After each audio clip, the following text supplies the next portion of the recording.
this is another event organized by the Center for Media Pluralism and Media Freedom, also in cooperation with other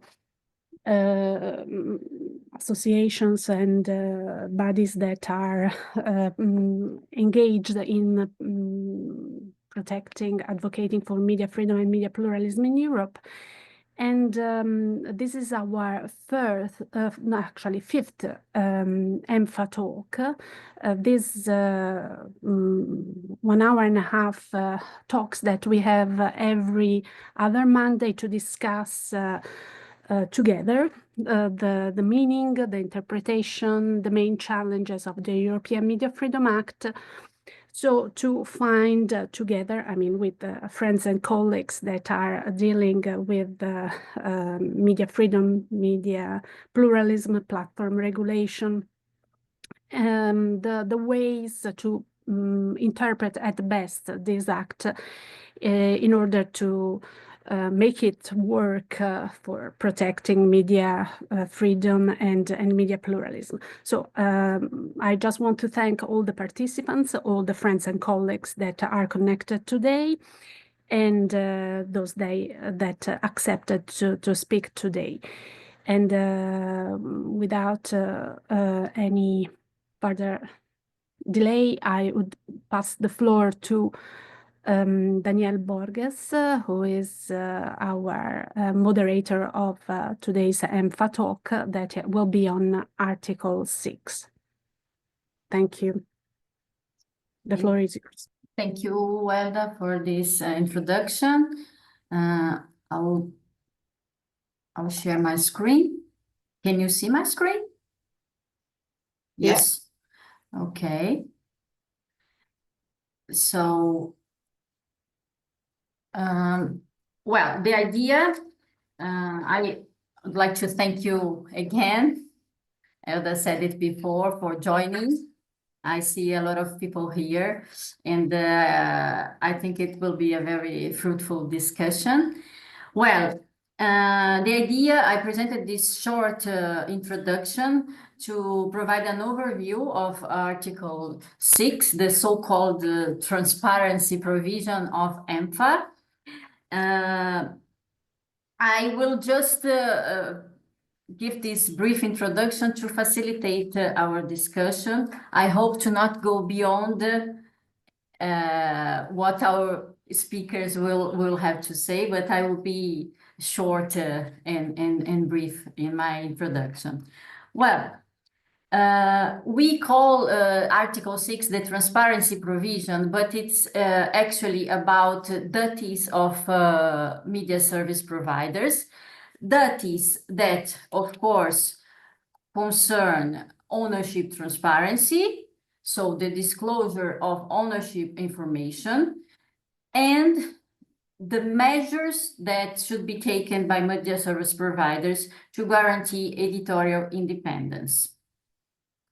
Well, paragraph 1 of Article 6 is the one which details and specifies the type of ownership information that needs to be disclosed by media service providers.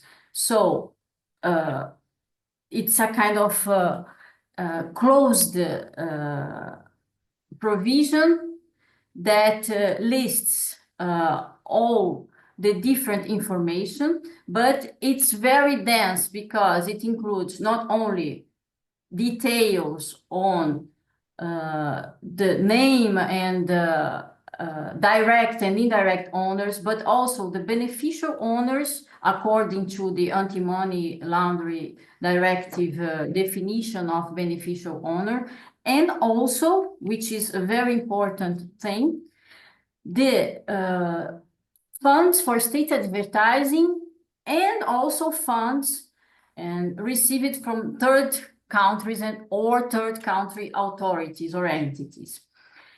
And paragraph 1 further details that this information is directed to the recipients of services. So we don't know yet how this, but we imagine that media services providers will have to disclose this information, probably in their websites, newspapers.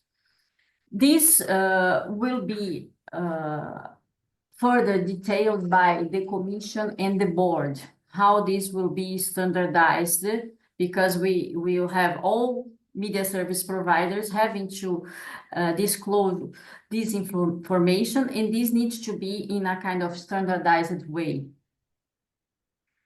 Then we come to paragraph 3, that concerns measures to guarantee editorial independence and media integrity. If we go then to recital 34, this is detailed that the aim of this provision is to shield editorial independence and to safeguard the integrity of journalistic content.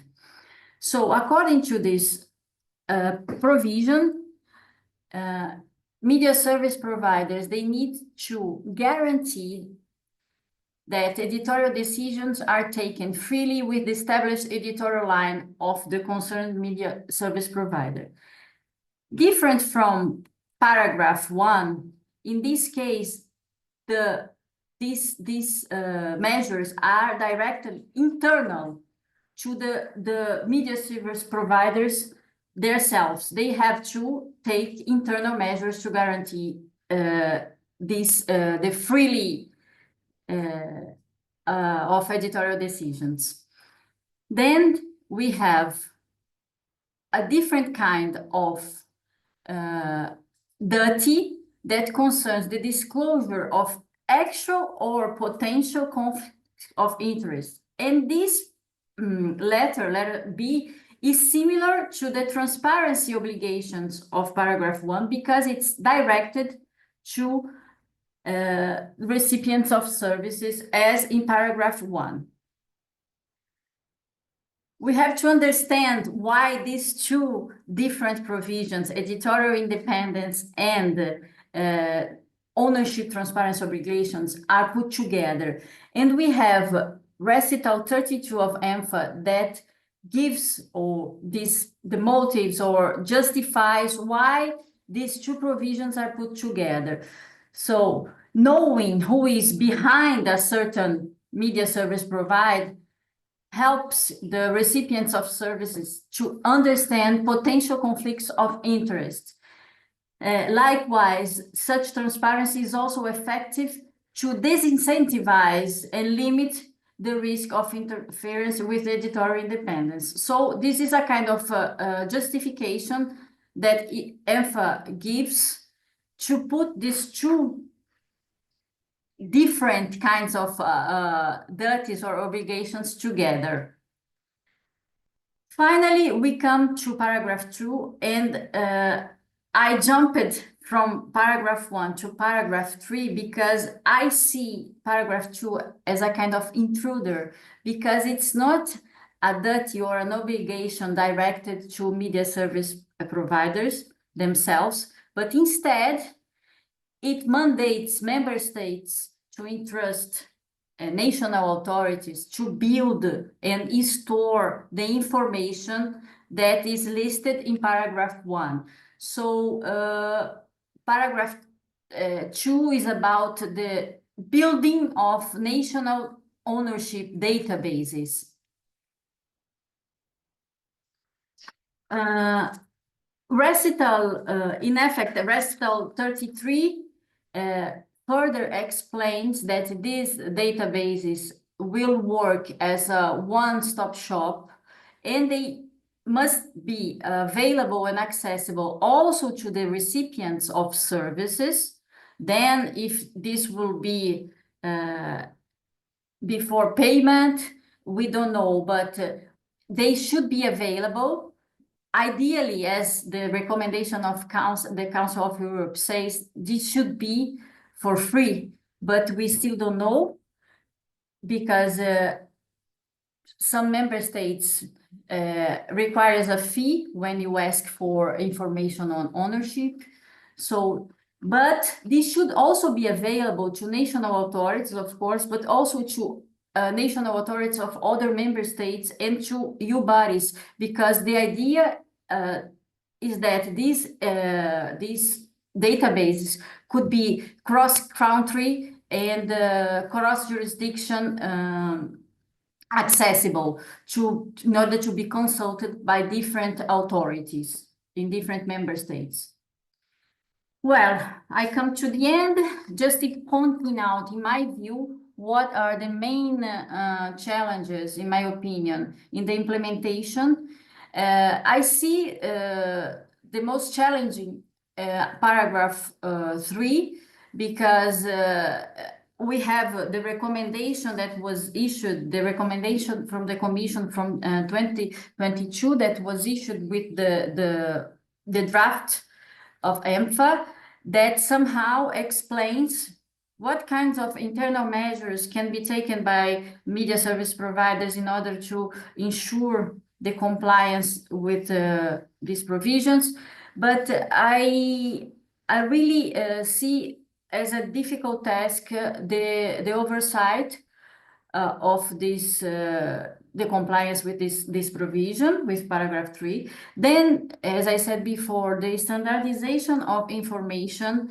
We need guidelines from the Board of Media Services and the Commission on how media service providers should provide this information, formats, templates, and so on. And paragraph 2 I see as the least problematic, in my opinion, because somehow member states are used to having already databases, such as the databases for anti-money laundering control. So I know that for the purpose of the media sector, it will be a bit different, but it's something that member states are somehow already used with. So now I leave the floor to our presenters. First, to have Simon, and you have around 15 minutes to your presentation. And then we have Rachel Crawford-Smith. I will stop sharing my screen now. Just a moment.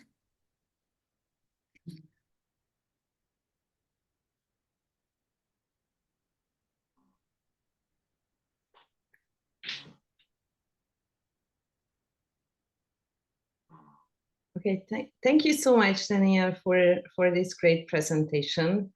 I try to build up on what you have just said. I share my screen first. And so I hope you can see my screen fine. So thank you so much, first of all, for having me. It's an honor to speak at the EMFA Talk series. I think it's a great exercise, and I learn a lot from others. And so thank you so much for the invitation. Today I will talk about Article 6, paragraph 1 and 2, and leave it for Rachel to talk about Article 6, paragraph 3. As Daniel has already said, Article 6 are basically about the obligation to disclose key ownership and financial information, including direct and indirect owners and public funding. And also paragraph 2 mandates EU member states to establish national databases on media ownership, improving public access to data. So why do we have this transparency requirement? I think this is the first that we can investigate, and therefore we can see what are the goals why we have transparency. So transparency of media ownership strengthens the accountability of media service providers, while with the support of public scrutiny, it enforces media freedom and pluralism. transparency of media ownership also improves the functioning and convergence of the EU media market. Moreover, transparency is key to inform the public about possible political and economical interference and allowing regulators to prevent media ownership from being excessively concentrated, which have undue influence over democratic discussions and in the long run, even on the outcome of the elections, as we could see recently in some of the member states. I try to categorize the objectives of ownership transparency building on Beate's and Daniela's work, and I identified 4 different categories for this reason. The first category is promoting media pluralism and avoiding market concentration. So this category covers the goals related to maintaining a diverse and competitive media landscape. The second is safeguarding editorial independence, which refers to preventing undue influence over editorial decisions, especially political or commercial interference. The third is reinforcing trust, which focuses on ensuring credibility and public confidence in media sources. And the fourth, you can see on the screen, transparency here is framed as a tool for enabling informed citizenship and democratic governance. So the final version of EMFA, and I have to admit that I'm not super enthusiastic about the final version that we have and we have to work with. It's quite limited from the scope and also to some extent to the clarity when it comes to media ownership transparency. So if you look at the screen, I try to bold the most important parts, and recitals 32 and 33 do set out additional requirements going beyond 6.1 and 2.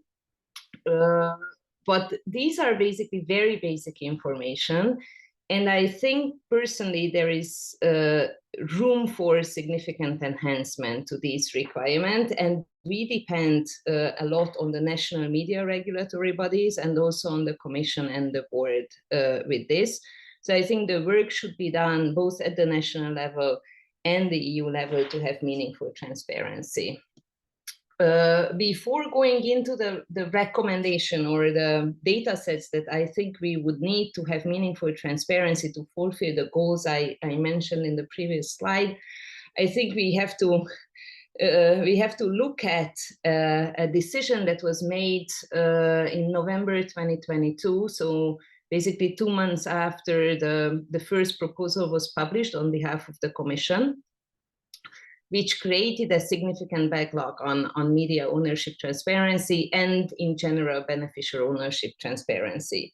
So in November, the Court of Justice issued a ruling of a joint case, WM and Sovim case. And this ruling this ruling invalidated the key provision of the 5th Anti-Money Laundering Directive that had guaranteed public access to information about real owners of companies.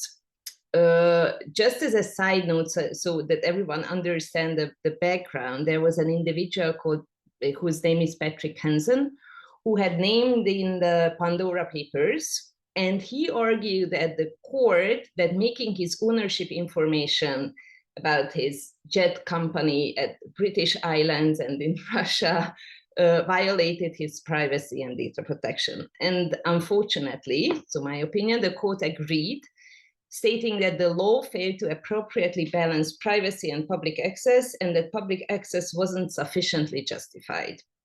But it's also important to emphasize that even in the ruling, the court said that the press, so media and civil society organizations, do have a legitimate interest in accessing information about beneficial ownership.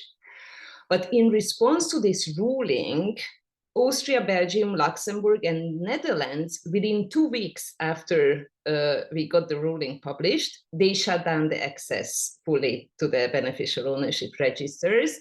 And I think Joseph will tell us maybe a little bit about their work and how the Austrian closure impacted their work with the media ownership transparency.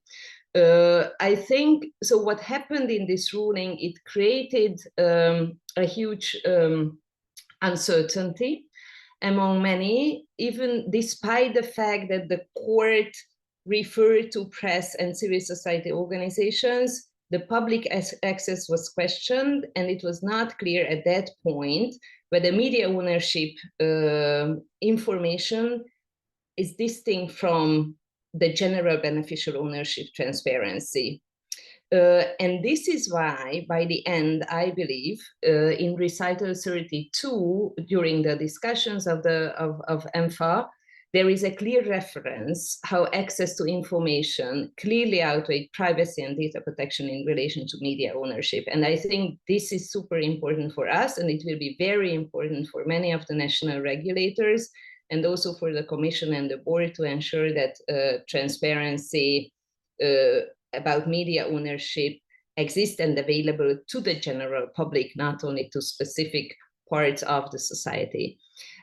Just as a side note, this fully aligns with the European Court of Human Rights judgment. For example, in 2009, in Szabadságjogokért versus Hungary, the court stated that laws shouldn't impose arbitrary restrictions that could indirectly censor the collection of information, and authorities must not create obstacles that hinder access. So I think both from the Court of Justice and from the Court of Human Rights, we have references why we must have access to data. So going back, I mean, giving this background, now I would like to focus on the requirements that are set out in EMFA. And I believe that the problem is that these are very much limited requirements that can lead to a lack of integrated, coordinated, and disjointed databases that Danielle already mentioned in her presentation, even within member states. There are several reasons for that. So in Article 6.2, national media regulators are tasked, but because different authorities and different bodies are responsible for the enforcement of EMFA, depending on media types in different countries, it could cause a bit of a problem when broadcasting and online media would fall under the different regulatory regime, and therefore they would appear in different databases. So my question, and this is what I try to answer in the next few minutes, how to achieve meaningful transparency and how to fulfill the ultimate goals of ownership transparency to achieve this. So for this, we have two key legal references that was already mentioned previously. One is the Council of Europe's recommendation, and the other is the Commission recommendations. And the interesting part with the Commission recommendation that this recommendation emphasizes expanding the list of publicly available information that is set out in EMFA. And this recommendation was issued on the very same day as the proposal of EMFA. So historically looking back, I remember reading the recommendation and I just didn't understand why the recommendation is separate from EMFA and why there was not enough support, bravery, or I don't know how to call it, to include the requirements that are set in the Commission's recommendation, instead of putting all those data sets to EMFA. But still we have these legal means and legal frameworks. And I think using these and referring to these, that could help us to step closer to meaningful transparency. I listed the challenges that I believe we will face during the enforcement of EMFA. First of all, the ownership transparency laws in general, it's different across the EU. There are disrupted requirements and databases.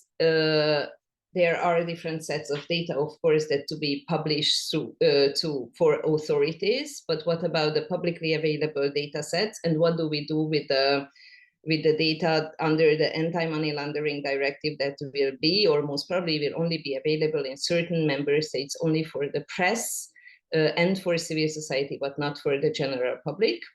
In many of the member states, ultimate owners remain hidden. Also, there is a lack of effective sanctions for non-compliance, which is a huge problem, and EMFA is silent on this. And the ownership transparency, as I mentioned, differs according to the different types of media. We publish every year a media freedom report, and as for this year, we collected some information on Article 6. And based on our members' reports, for example, Bulgaria, Croatia, Greece, Slovenia, Slovakia, and Spain reported to us that media ownership databases are incomplete in their countries and partially inconsistent, especially about beneficial owners and ownership shares in different companies.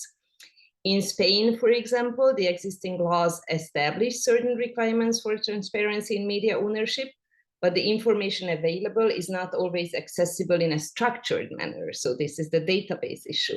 In Malta, for example, the request to ultimate beneficial owners registers have already been refused based on the ruling that I referred to in 2022, the CJU ruling. Therefore, national legislation and proper enforcement will be key in safeguarding media ownership, transparency, and access to information. So there is room for improvement when it comes to media ownership transparency, both national and the EU level. First, I will speak about the national requirements, and then, I'm very close to end, then I will talk about the opportunity, what to do at the EU level. So first and foremost, coordination is key. Different bodies and authorities must work together, especially in member states where multiple organizations share responsibility for media ownership transparency. Furthermore, going beyond the EMFA and the current recommendations, I think we should propose expanding transparency requirements, including additional areas. So, for example, to what extent media outlets are directly or beneficially owned by government, state institutions, state-owned enterprises, and other public bodies. Only some of these are covered by EMFA. The interest, links, or activities of media owners in other businesses or even in non-media industries, that would be very important to see the big picture.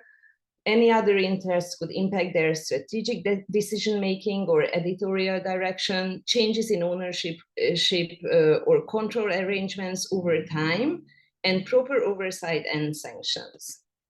And for this, what I think what we would need is first, at the national level also, yearly report, make sure that the databases are up to date.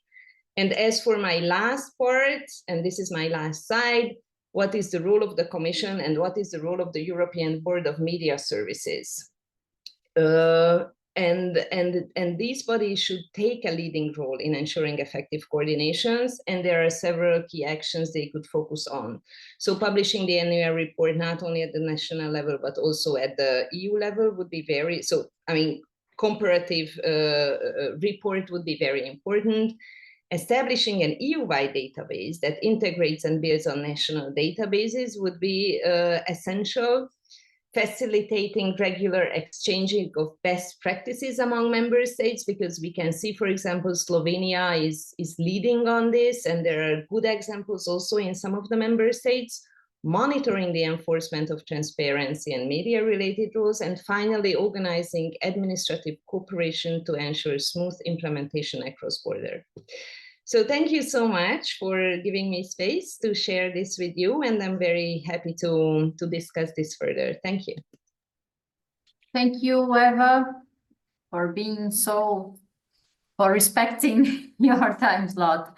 So now I pass the floor to Rachel for her presentation. Thank you very much, Danielle. I don't know if I can load some slides up to the extent that I can. Let me see if I can do so. So in order to do that, how can I get my slides up on your screen?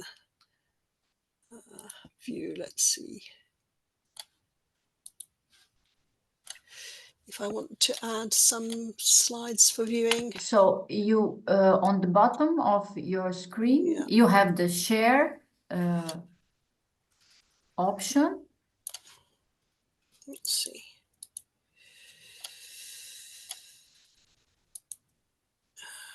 Yeah, here we go. Let's see if I can do this.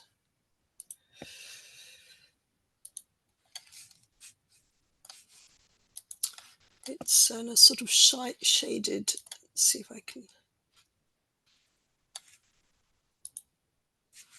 Yes. Let me see. Okay, let's see if I can get my screen up then.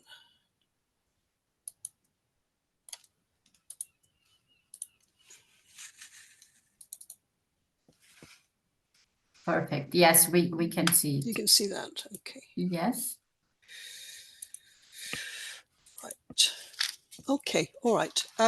Well, thank you very much, first of all, for inviting me to join you and the important work that you've been doing. And I think this is an area that, Sydney, I've followed for a long time, and it's interesting to see that it's now something that's been adopted in a formal legal regulation, in fact, and that could be one of the challenges that we're facing here after many years. So is this, as it were, the end of a long beginning, or is this going to be allowed to run? And I think an interesting question is going to be what the outcome of the Hungarian challenge is to the European Media Freedom Act, because as we've heard, Article 6 is one of the articles that are under question in relation to that. I thought I was covering 6.2, so I'll just say a few words, but it's been excellently covered, so I can't even begin to really add very much to that. We've said that it establishes not just the requirements for specific information to be made available, but also this idea of a national register. I suppose one question that we might just sort of follow through with a little bit more in terms of 6.2 is what constitutes a national media service. So the scope and coordination, is it enough that there is a presence in a particular country and it has to be an economic activity to be covered by the scope of the European Media Freedom Act? There was no de minimis or sort of cutoff point in the scope of this. I think in the initial suggestions, there was some suggestion that this might be more limited in terms of its scope, but it's then therefore potentially very broad ranging. So this is quite an onerous requirement. It's quite a challenging requirement if we're going to cover even sort of small, fairly limited, perhaps local newspapers or services. And then I think the point that's been made is the degree of coordination that might be necessary in terms of Article 6.2, because you've got obviously increasingly with integration and online services, you've got providers that are present in multiple countries. So you could have a degree of replication in terms of the workload in developing these national repositories. So as has been pointed out, recital 33 says that this is to be a one-stop shop with easy access, but there's to be member state flexibility in terms of how they determine what kind of body should be responsible for developing this. And also there was a suggestion about the value of a European repository or European database. So it would seem to me that, you know, one option might be for coordination indeed at the European level, or some sort of more centralized system that can then provide collect through a network of bodies that are getting access to this material, but connect up and provide a central repository, but also therefore perhaps the digital resources and capabilities that can then be relayed through to the national level, so that it can act at both European and national level.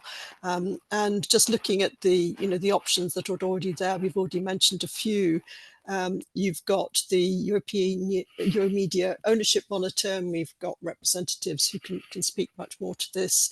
But that seems to have been really quite an interesting and ambitious project, because it recorded not just specific media and ownership structures in particular states, but as perhaps we might hear from some of the discussion, it also looked at economic controls, management power and position of particular managerial responsibilities, and relations and affiliations, for instance, with political parties or bodies, or indeed powerful individuals that could have some kind of influence on the operation of the media. So it goes beyond the ownership, strict ownership considerations, and really tries to complement that by thinking about influence, not just the influence of an owner.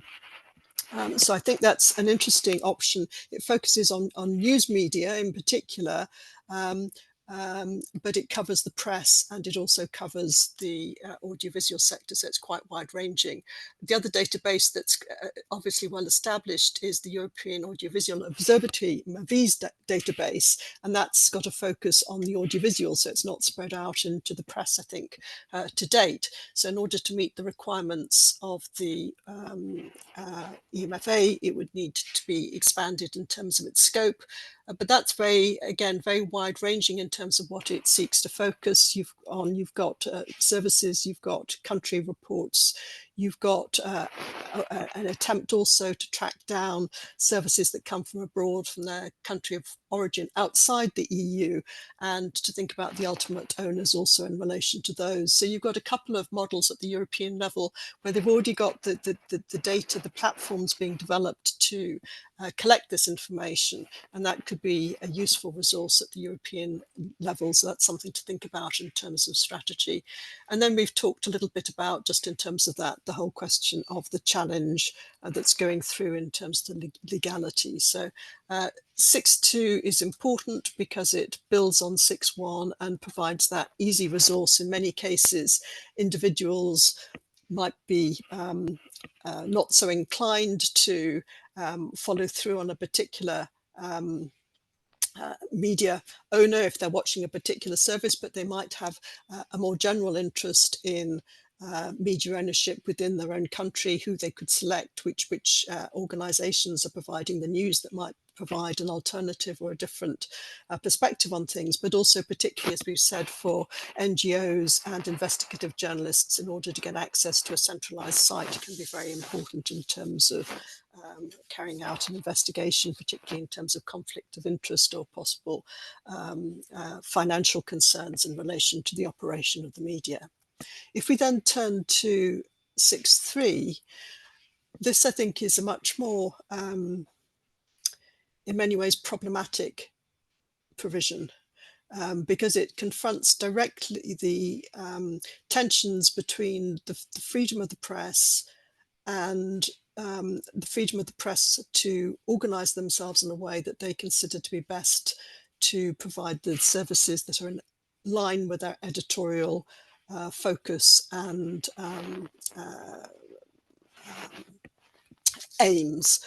And if we think about the way in which Article 6.3 has been framed, we can see that that cautiousness in terms of infringing on both business freedom and freedom of expression is reflected both in the reference to these provisions being without prejudice to national constitutional law consistent with the Charter, therefore Article 11, but presumably also to some extent the provisions, I think it's Article 16 on the right to carry on a business. And it refers to media service providers that provide news and current affairs shall take measures that they deem appropriate. So it has this, it's targeted at the service providers themselves, and it's indicating that they should take the measures that they deem appropriate with a view to guaranteeing the independence of editorial decisions. So I think that raises an interesting question about how far this is open to any kind of review or meaningful enforcement at the end of the day.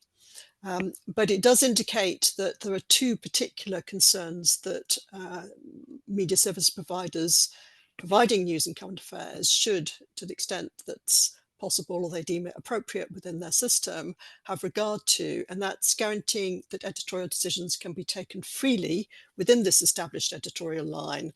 And also, and this I think is more specific, that any actual or potential conflict of interest that might affect the provision of news and current affairs content is disclosed. And I think, as we've discussed in terms of the scope of Article 6.1, there are forms of influence that are not caught by Article 6.1, and in particular, possibly the provision of funding or particular advantages that might be given to editors or journalists that are not covered by the specific provision on foreign influence or political influence, which is included in Article 6.1. So there could be forms of private influence that are not caught, and that is where Article 6.3 comes in and provides an important complement. And I think those provisions on conflicts of interest were originally going to be included, I think, I'd have to check that, as a specific requirement falling within the scope of Article 6.1, but we can see that these conflict of interest provisions are now included in 6.3 in this rather weaker provision that's been established. There are a number of questions in relation to this in terms of why has it been introduced, and that might be relevant in terms of any response to the challenge that's been raised to Article 6 in the Hungarian case. Recital 18 indicates that there is a concern, and that obviously has been highlighted in part also by the work done by the Centre for Media Freedom at the EUI, that there's been growing interference in editorial decisions, direct, indirect, state or by other actors, and that can come from shareholders, politicians, but also private parties. And as we've seen, the influence of private parties may be not adequately reflected in the scope of Article 6.1. This could affect negatively opinion forming process. There are different approaches to guaranteeing editorial freedom by media service providers, and both the failures that exist and also the fragmented approach leads to a degree of diversity within the internal market, and the requirement at the end of the day, in order to protect quality media and to address this fragmentation, it's necessary to put in place effective safeguards across the EU. How that would be evaluated in terms of the legitimacy of EU intervention under the free market, internal market provisions, I think is open to question. I'll be interested to hear what other people think about that. To what extent these rules actually create barriers to trade, the fragmentation of internal company rules. I mean, these are not state rules, these are company rules. Does that actually create a barrier to trade in the internal market? I'm not sure it does. What we seem to be concerned here perhaps more is that the states haven't acted, or there isn't measures in place to create a protective framework for pluralism within cases such as Centro Europa 7, which is a European Court of Human Rights case, which suggests that the states should put in place a protective framework for pluralism. The complaint here really is not so much that there's a variety of different private rules, but in fact possibly that the state hasn't put in place a sufficient set of guarantees for pluralism, but pluralism itself is not a direct basis for EU intervention, at least in terms of a harmonising measure within Article 114. So I think that there are key questions here in terms of the legitimacy for introducing these measures under the internal market basis of the EMFA.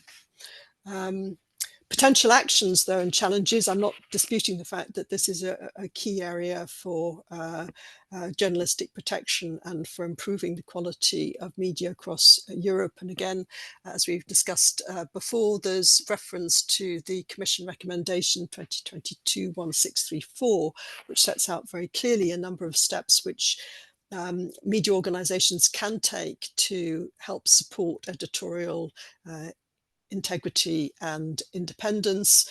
Obviously, there are internal rules on editorial integrity, internal codes and standards that journalists can be expected to sign up to, rapid corrections and statements where measures have been, where action has not been taken to ensure an adequate level of accuracy and appropriate standards internally. You've got journalistic protections in terms of their ability to to object if there's been undue modification of an article or material that they've written, and to enable a requirement that their name be removed from something where an editorial decision has been taken that they don't agree with.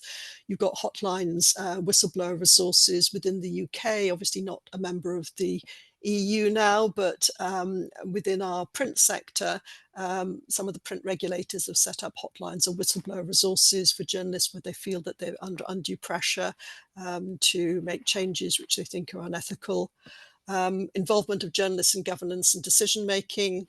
You've also got these internal bodies and structures, ethics supervisory committees. You've got important bodies that could play a role, that could help in training and support journalists in terms of their reporting. Again, you've got charters, codes, you've got newsroom councils, journalistic directors. In some cases, you could have a specific requirement in terms of the makeup of the board that's responsible for appointing the editor-in-chief. You could have ombudspersons. I mean, many of these have been tried or trialed in various contexts. They've been more or less successful. So this is an area where the EU, perhaps through its investigation and further research, could support the development of standards that could be rolled out more generally, drawing on good practice. So again, the European Board for Media Freedom and Studies could be a key player in developing some principles here. I think the more difficult area where there might be particular challenges is the disclosure of potential conflicts of interest.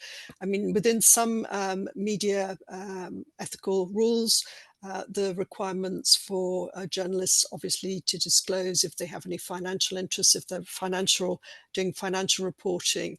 But for the media organization itself to disclose potential conflicts of interest, I think is going to be difficult to enforce and to implement. In the past, if we're talking about influence of commercial activities, advertising is often being managed by a completely separate organization with a sort of complete wall between the advertising, the collection of revenue, and the editorial role, and that's been strongly maintained. That's, I think, begun to break down in certain organizations, but again, there are structural systems that could be in place to limit potential conflicts of interest. To the extent to which that's going to be revealed by the media organization, I think is perhaps more questionable. But certainly one can, again, through looking at good practice, work out systems that can try and minimize the disclosure of potential conflicts of interests that could arise within specific media organizations. The enforcement of this is interesting. I mean, again, it's an obligation imposed on the media organizations themselves. So who would actually be overseeing this? Who will be putting pressure on it? The media regulators, the national regulatory authorities, tend to have their basis in the audiovisual and the broadcast sector because of the strong tradition of freedom of the press. There may not be a national regulatory, in terms of a state regulatory body that's responsible for the printed press. So in terms of oversight and enforcement, I think there are real questions in terms of freedom of expression and media freedom within certain constitutional frameworks, which is identified and noted in that 6.3 provision.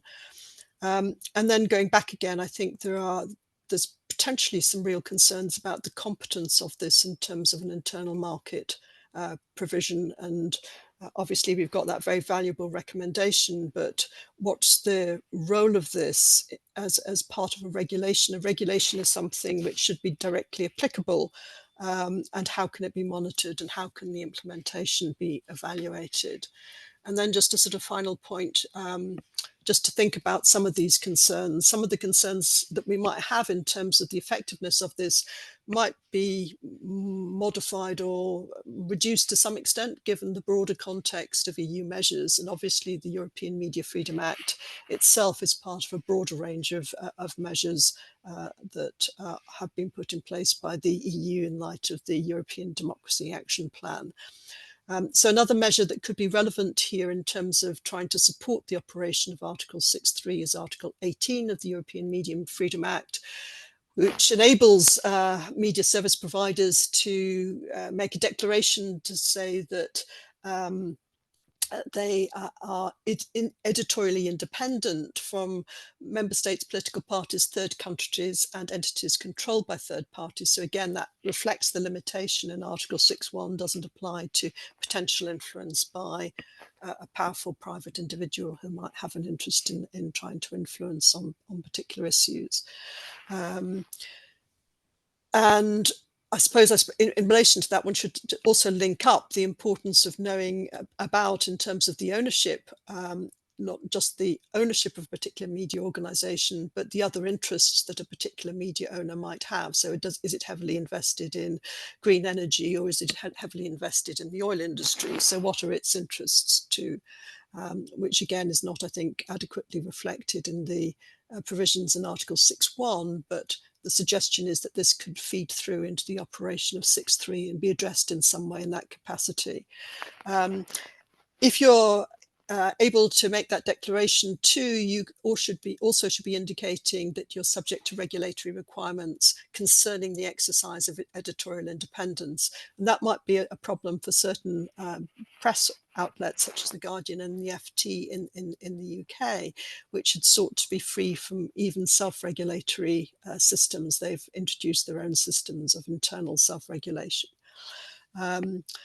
And the result of being able to make this declaration, and there are other aspects of it, but these are the ones that are directly relevant for editorial independence, means that you have a degree of protection in terms of any moderation action that's carried out within the scope of the Digital Services Act in terms of removal of content and reinstatement of content, which is thought to breach in some way the community guidelines of the large online platform. So Article 18, and I think there are probably some other measures too that can be connected up and linked to Article 6.3 to try and make it more robust and meaningful. The other key measure that needs to be borne in mind is the regulation on the transparency of political advertising, which again is requiring the labelling and information of political advertising and the storage of political adverts on repositories, both by the online media platforms, but also in a European repository. And I think they have to be kept for something up to 7 years. So there are other initiatives that can also be helpful to support the operation of 6.3. But I think it's something that definitely needs a lot more work in terms of working out best practices, guidelines, and therefore encouraging different organizations, because we're dealing with very different kinds of companies, commercial companies, foundations, trusts, to think about the best way in which they can give effect to these provisions within their own systems. And the second thing I think is that this is going to be probably quite difficult to support in terms of competence. Thank you. Thank you very much, Rachel, for this excellent presentation. Well, now we'll pass to the discussants, commentators. I will start with Joseph Trappel from the University of Salzburg. I will please kindly ask you to try to give your comments in 5 minutes, maximum 7 minutes, so that we'll have time for questions afterwards. So please, Joseph. Yeah, thank you very much for this inspiring talk so far. Rachel, if you could stop sharing your screen, please. So. Okay, I will focus basically on Article 6.2 and what we have heard so far about its implementation. Well, I'm representing basically the Euromo, the Euromedia Media Ownership Monitor here at the University of Salzburg. And indeed, we are currently updating our database. We did it 2 years ago for the 27 member states, and we are now updating it for again all the EU member states. We go a bit beyond what is required in Article 6, actually, and Rachel has put that on the table already, saying that we are also looking into control issues and affiliations of owners. And all that, I think, is important in order to address the relative importance of ownership in the media. So this goes beyond the simple owners, actually. And we have experience, at least some experience, with regard to collecting this data. We are limiting ourselves to, in the first round, to between 10 and 20 outlets. Now in the second round, we are currently doing is 30 outlets, but this does definitely not cover the entire media scene. And in smaller countries, of course, this covers the majority of media outlets, but in larger countries, this is just a minor sample. So this is going to be a huge exercise, actually, to collect all this kind of information across Europe. And the other experience we made, actually, is that it is important to have a certain kind of standardization. Otherwise, this kind of data is not going to be comparable.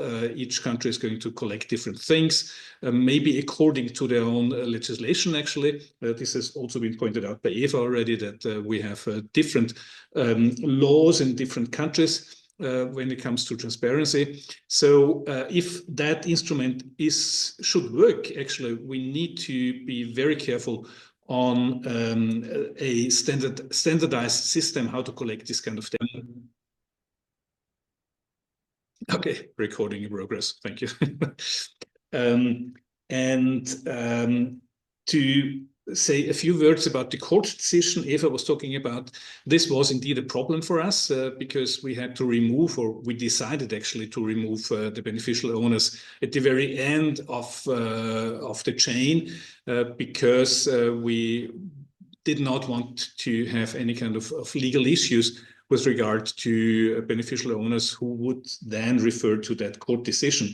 So for the moment, in our database, we do not have the names. However, most of the names are in the country report. So people who carefully read the country reports will find out who the names are, actually, which are now not named in the database itself.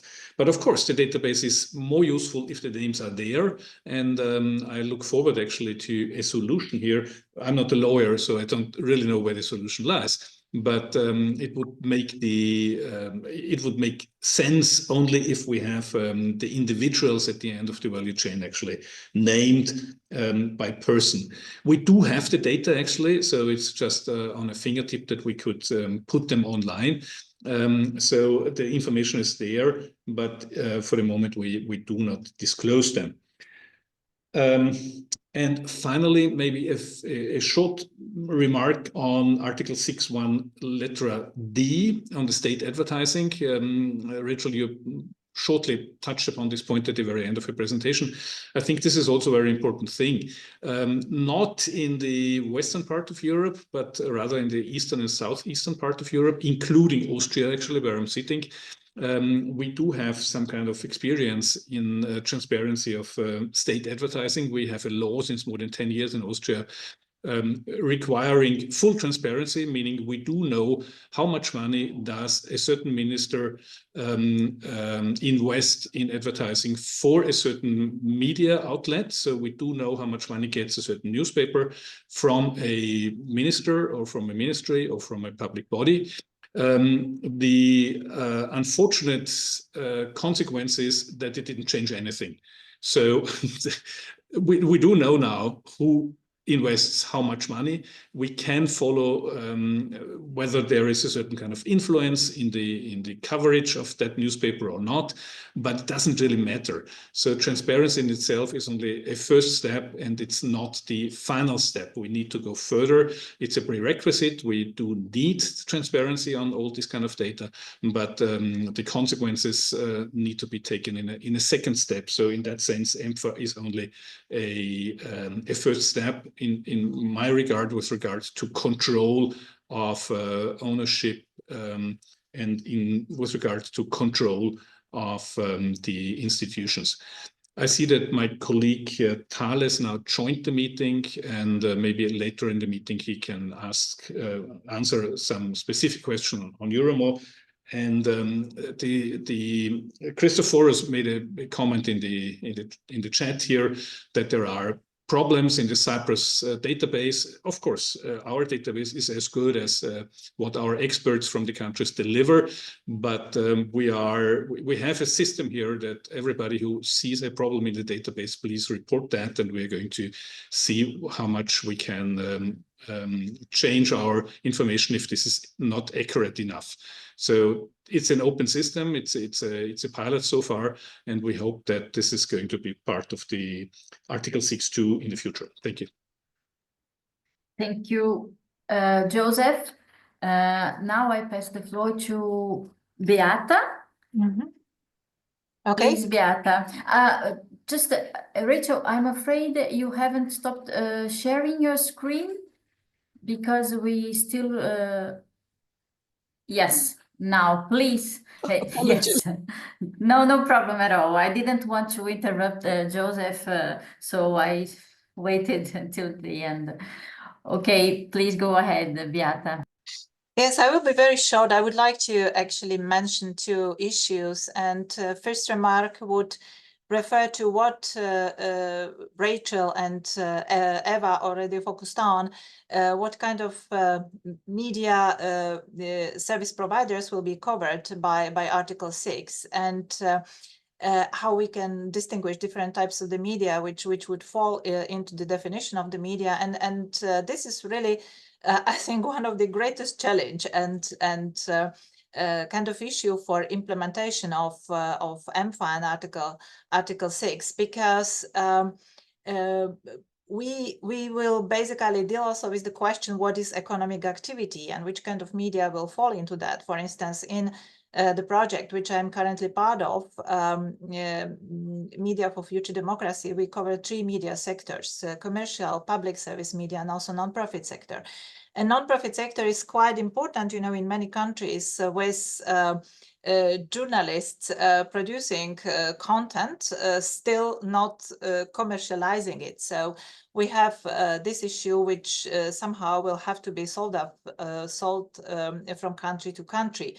Also, there is an issue of, a sort of fundamental difference between traditional legacy media as well as new players such as news influencers, podcasters, YouTubers, and so on. Many new services are now provided by single persons, by individuals. And as we could see, you know, in last year, the weight of news influencers has increased substantially in many countries. We saw it, you know, in US electoral campaign with examples like Joe Rogan, who interviewed Donald Trump, and this interview was watched by 56 million of users, which is much greater number than legacy media could ever, you know, attract. And these kind of issues, how to deal with those kind of media will also have to be somehow covered in implementation. What is also important that these different media types, you know, whether we speak about nonprofit media, community media, individual influencers, also operate with different media logic. For legacy media, I mean, for us as users of legacy media, it's really important to no ownership, you know, because this is the question: who controls the news production, who is behind it. So it gives us important information. While as it comes to individual news influencers, much more important question is financial transparency. Who finances, you know, this particular person, than the question of ownership, because we can, you know, easily know who is behind it in terms of ownership. So this comes also to the issue of editorial independence, which again is much more important for traditional media than is the issue of, you know, individual influencers, where conflict of interests could be again more important. And the second issue, which I would like to share with you, is a sort of a broader perspective when it comes to implementation of Article 6 and any regulation concerning media ownership transparency. Because implementation takes time, and we are at the moment living in a very fast, very volatile and unstable Europe and the world, unstable moment in history, and geopolitical situation is changing very substantially. And we have to be prepared to really react to new threats, and sometimes quickly enough, and sometimes in very unprecedented ways. And I would like to share with you here an example from Poland. In December 2024, Prime Minister Donald Tusk decided to add two largest television companies in Poland, TVN, which is the commercial television still owned by a US company, Warner Bros., and the second company, Polsat, which is still owned by Polish businessman Zygmunt Solos, to the list of strategic entities that are eligible to protection of authorities. This was enacted by the government regulation, and in practice, the administrative protection means that a potential ownership change, takeover, merger, sell, anything like that, should be accepted by the government. And this decision was preceded by the media speculations that TVN Group might be taken over by Hungarian or Hungarian Czech capital with some Russian links in financing of this enterprise, and also a possible hostile takeover. So it suddenly became also a national security issue. And control of ownership changes by the government does not look good, in democratic society, in Poland even more, because this was a country that worked very hard last 30 years for our own privatization of media landscape, and also on dismantling state intervention into that. But surprisingly, in this case, this move was quite welcomed by owners and also former US embassy, not current US embassy, and some media professionals and journalists in Poland as well. I don't like to suggest that this was, welcomed by everyone. That there's a lot of critical discussions about this going on, because in next 4 years or 5 years, we could have a populist government and what to do with it. But nevertheless, we see in this particular case a situation when a mere transparency of ownership of the media, which are already on the market, is not enough, because we also need transparency of ownership of companies that want to enter, a possible takeover or merger and participate in a market. So it's like, a step forward in this very process of transparency we are thinking here. And just to end, description of this situation, this showed us that we really need a little bit broader perspective on this, and to see regulation as a very dynamic, process that has also its global context, because we are here dealing with changes in ownership, changes in economic flows, that are global in many cases. We are dealing with actors such as authoritarian governments in countries like China, Russia. China is using billions of US dollars for their media activities. Russia's investments are also significant. So all of this implementation of media transparency rules really requires also this broader picture to look at. That's all from me. Thank you very much, Beata. Our next discussant is Oliver Mani-Karl from the International Press Institute. Please, Oliver. Thanks very much. I'll try to be quite short. It shouldn't be too difficult, given the presentations we've had are incredibly thorough. There's not an awful lot more for me to add. A quick response to Beata's comments about the current media or the new dynamics in the media sector. I think it's probably the fate of all new legislation that it is designed to solve yesterday's problems rather than tomorrow's. But yes, so we do have to have regulation which is able to adapt. But I think that's always the case. I think it's quite useful just to quickly to remind ourselves why we have this article on transparency. I mean, fundamentally, it's there. Without the transparency regulations, then the efforts to preserve media pluralism and the implementation of any media pluralism test would not be possible. So I think that's what Joseph talked about, the importance of transparency, but that's only the first step. Clearly, this is crucial also to be able to apply Article 22 on the media pluralism test. So the credibility and the integrity of that information is fundamental. I mean, Ava was talking about the fact that there are many national databases out there.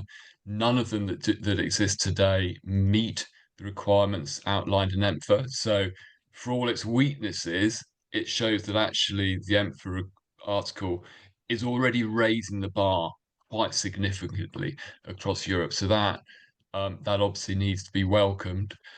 Even with raising the bar, we know that there are lots of holes, lots of gaps, lots of lacks of information in those public databases that are available, and that's partly due to a lack of enforcement, either will to enforce the rules by the regulatory authorities, a lack of resources, or simply a lack of tools.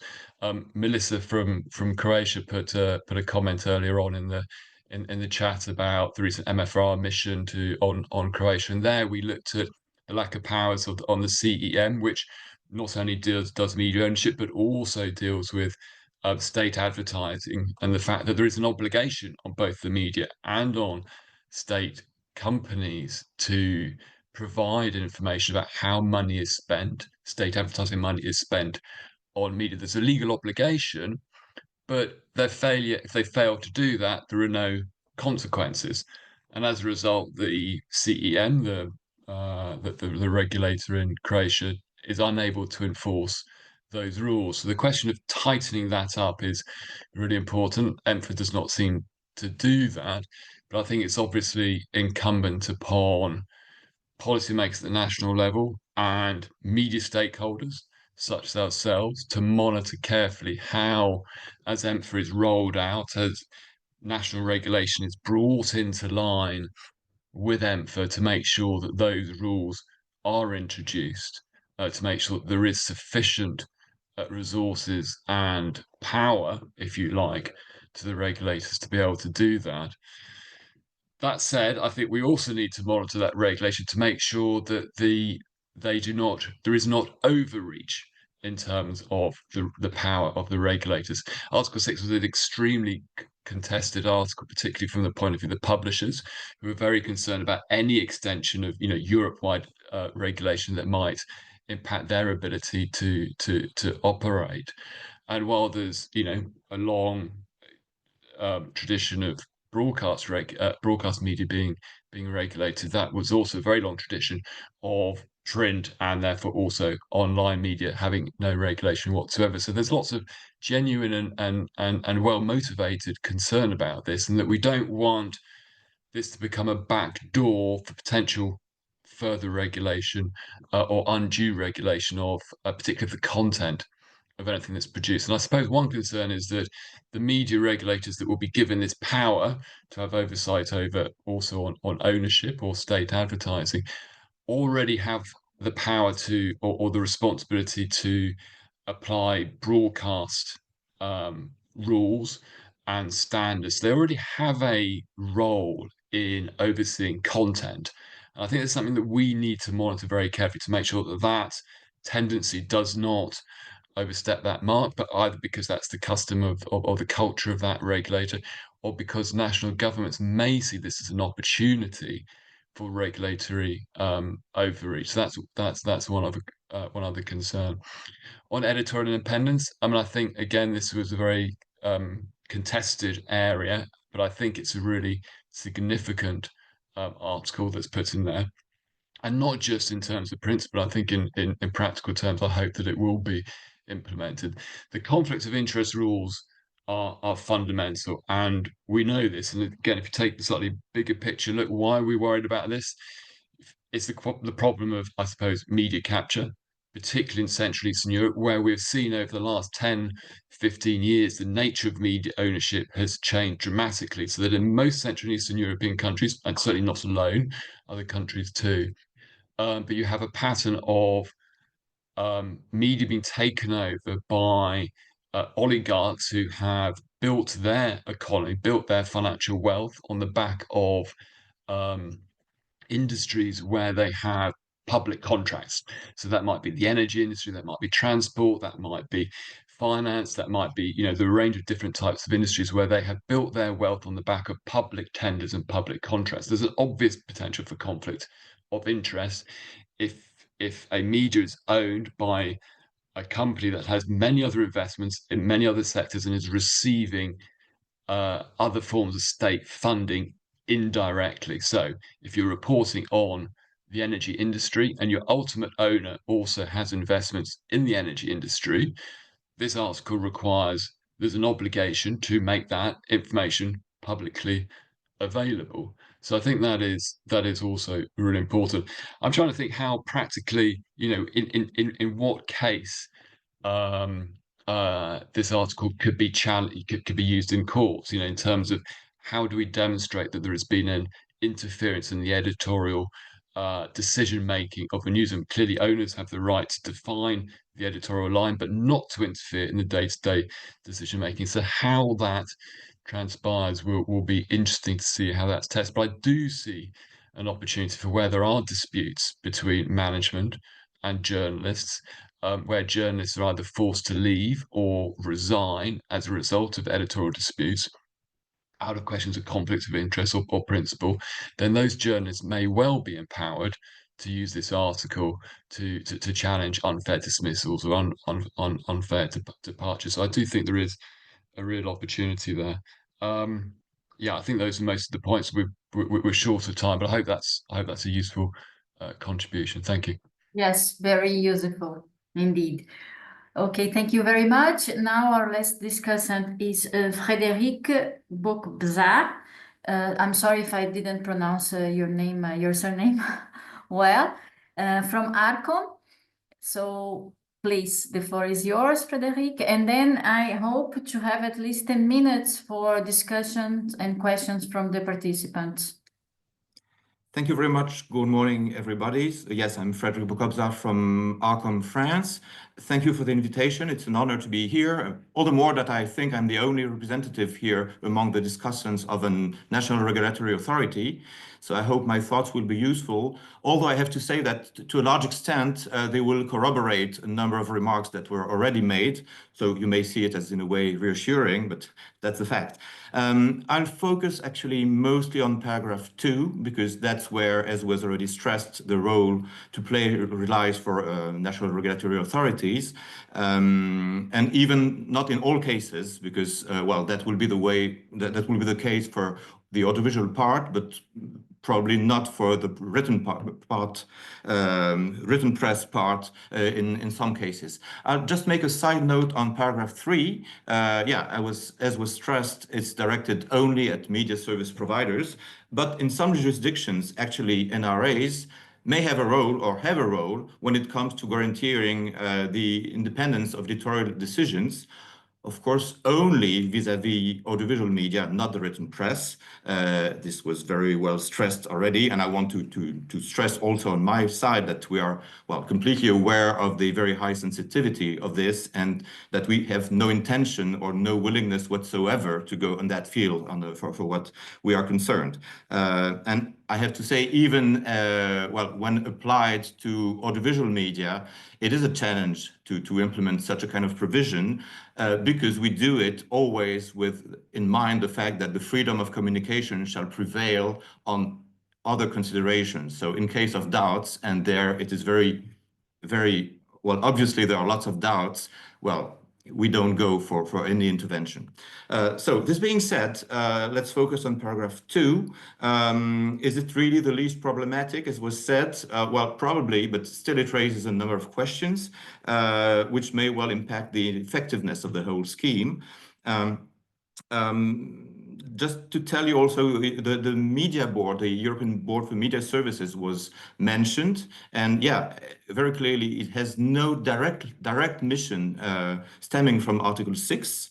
But still, we're going to make a follow-up of what is happening in the various countries and share experiences because we really feel it's important to do so. So that's in a way kind of, answering partly Eva's wish list directed at the Commission and the Media Board.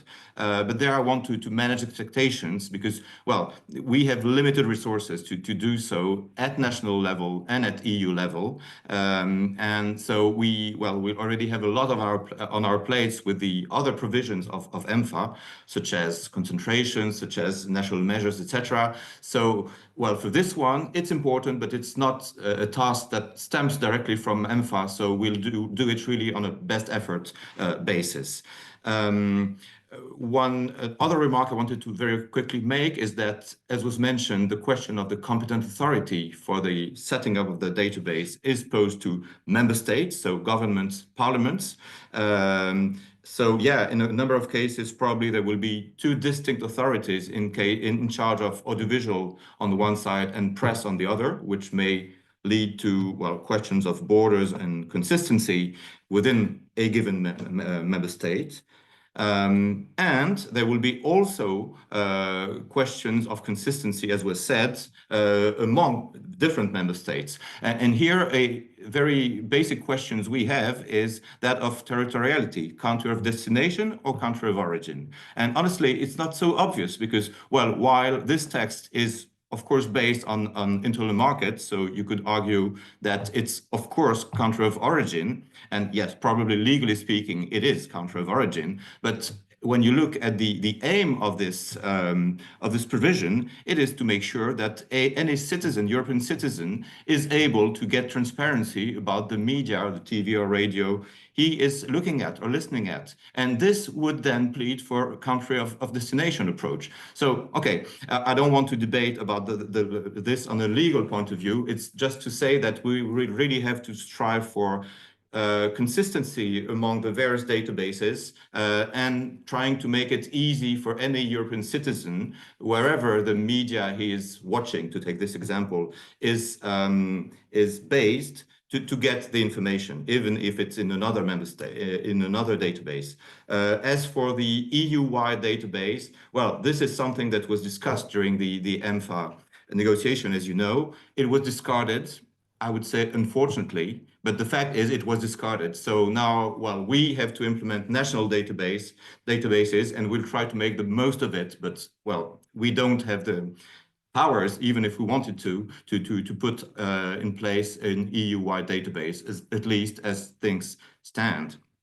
And the last point I would just wanted to very quickly mention is that of the effectiveness of the provision, which will be linked to the possibility for enforcement authorities to, well, request informations, to make checks, to request corrections, maybe sanction. This is something on which, as was said, the regulation doesn't say anything. So again, something to be decided by member states. And yeah, obviously the effectiveness will depend on this. And maybe very last remark, the date of implementation of this provision, like for most of the other provisions of the regulation, is the 8th of August. It's coming soon. And I'm not sure we can say the same about national laws that will, implement the regulation, and especially considering Article 6, paragraph 2, that will designate enforcing authorities. So in a number of cases, probably we won't have such national laws in August, which is also a question mark, at least temporarily, on, well, the way all this will be implemented. So yeah, I'm afraid I added some questions more than provided answers, but just let me assure you that we are committed to enforcing the provision in the best way possible. And when I say we, it's not only Arcom, it's of course all our counterparts within the media board, but of course with the legal powers we will have and the means we will have. Thanks a lot for your attention. Thank you very much, Frederic. Now we still have 5 minutes, or maybe we can go a bit 5 minutes more. We can have 5 minutes more to get some questions. I'd like to start from, I don't know if Lucy, who wrote a comment on the chat. If you want to start, or Also, Dania. or so I'll start by getting the questions from those who raised their hands. So Daria, I think you could start. Thanks a lot. And first of all, I would like to say a great thank you for the great discussions and brilliant presentations. I don't have a question. If I may, I just would like to give another additional point to this Article 6. Because at the beginning, there was a very good classification of the goals for the introduction of these provisions, like promoting media pluralism, safeguarding editorial independence, so on and so forth. I would like to propose to look at this from the dimension of countering FIMI. Because we in Ukraine, we have a lot of experience in that. So back in 2015, there was an introduction of these transparency rules in Ukraine. And basically, they were introduced to reduce the influence of oligarchs. But with time, these requirements became a tool to counter Russian informational influence operations. And the lone medium,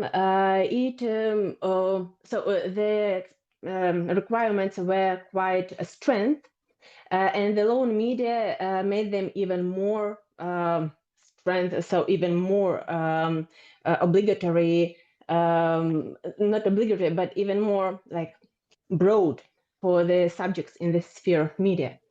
And basically, what it has told, it's like it prohibited any connections, corporate, financial, managering with Russia.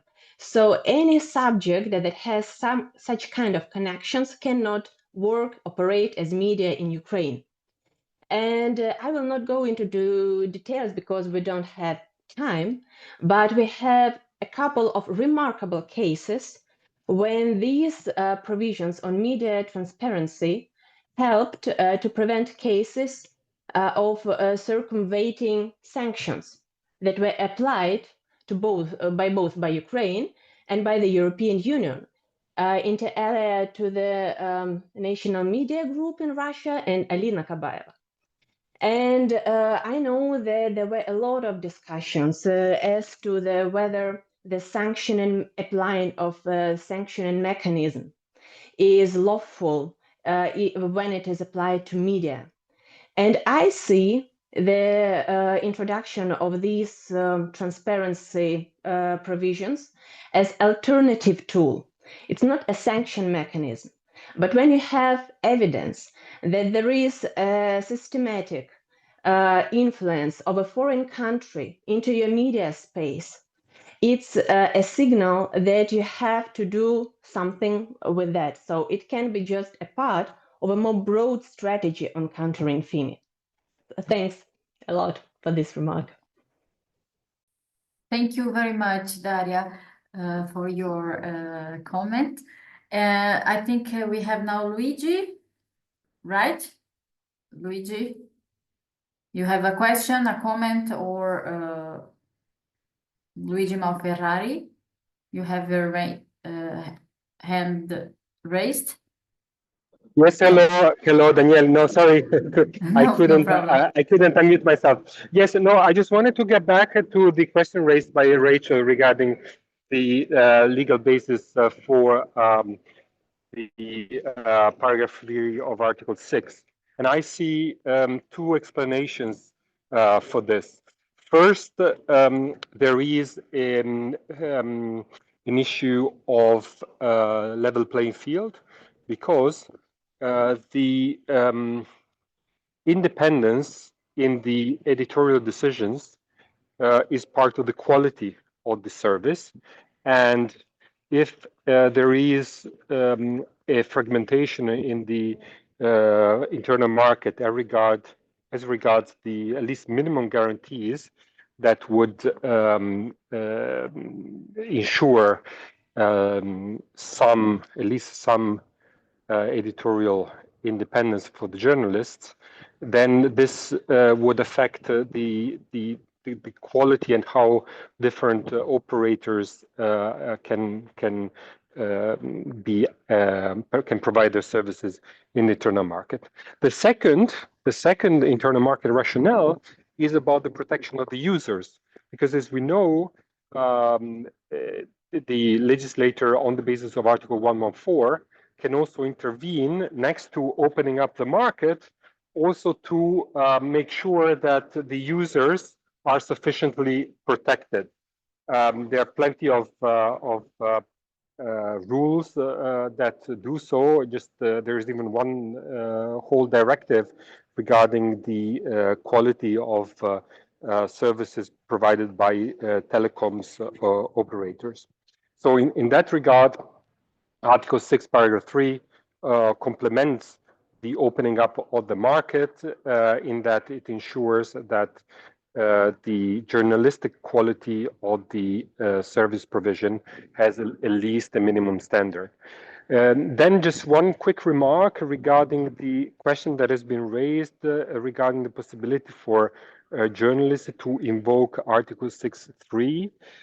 We had thought a lot about this when we wrote the provision, because so the provision, paragraph 3 has a little bit of two sides. One is that, as Eva pointed out, it is a discretion that is left to the service providers, which measures they deem appropriate.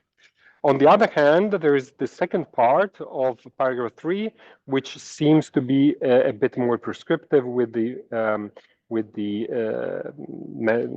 wording, shall take measures with the aim, etc. So it might be that at the end of the day, the judge will be able to use this provision, and that it will be standard approved, which would be a sort of manifest error type of assessment. And of course, in that regard, the control of proportionality of the measures which the service providers have adopted. I will stop here. Thank you. Thank you, Luigi.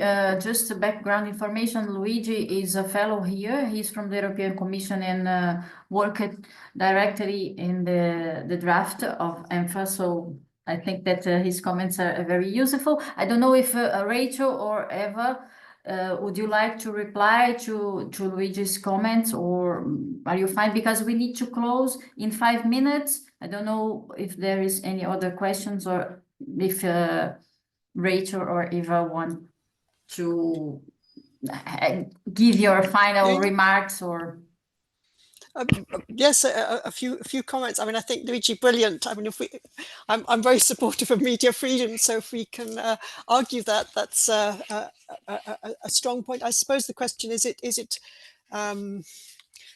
the free movement, consumer protection aspect the predominant concern here, or is it sort of media pluralism and the quality of content? That might be one aspect that could be more problematic, but I agree with you to the extent that there are variations in terms of the level of consumer protection that are also reflected in the quality of the media. That's a strong argument. So I hope that it's a runner, and I hope that you're right, and that can be pushed forward.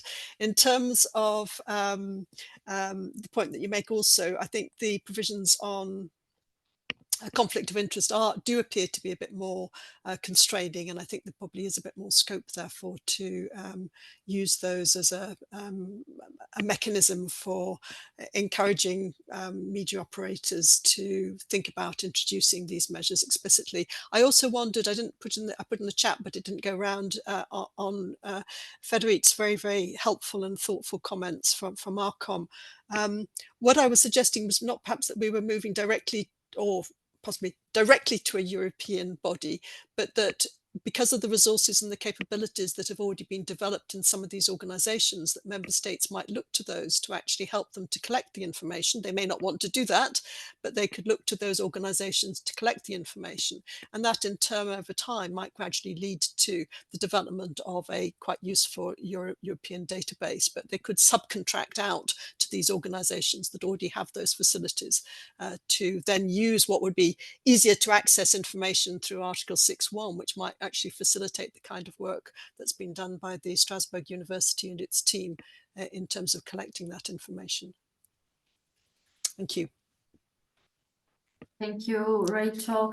Eva, would you like to have a final comment? Because then I will pass the floor to Elda to close the...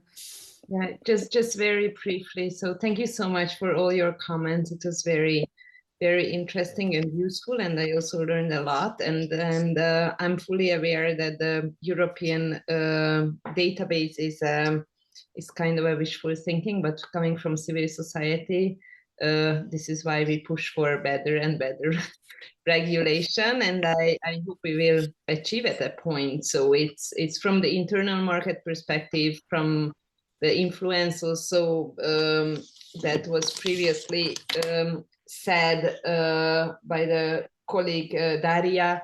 So there is room for improvement, and not only focus on the national level, but there is a lot to do. So Rachel mentioned Hungary several times. I didn't want to go into that trap, because so we have 26 other member states that higher level transparency and operation, and maybe not to focus on the patient in that regard, but maybe help other member states.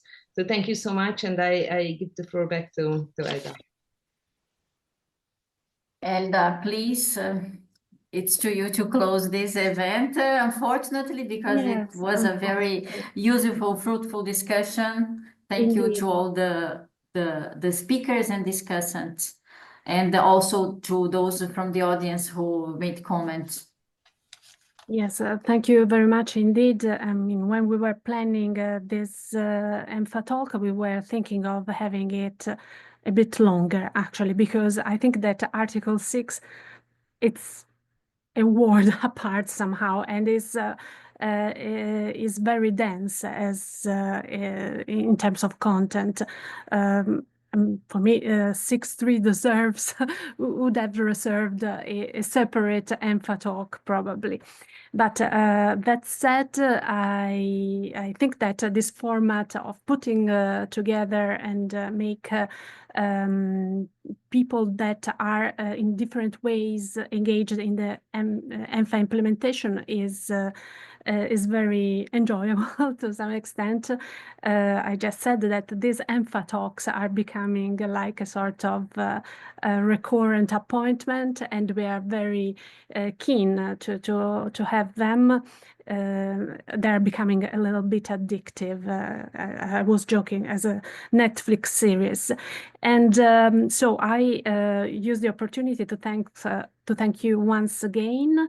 And next EMFA talk will be on the 7th of April, and it will be on Article 25 somehow, to, I mean, discuss even more this aspect of funding and capture somehow. And thank you once again, and I use the opportunity to thank also Urbano Reviglio, who is coordinating the organization of these EMFA talks. Thanks again, and see you in 2 weeks. Bye-bye. Thank you, everybody, again. Thank Ciao. you. Thank you very much.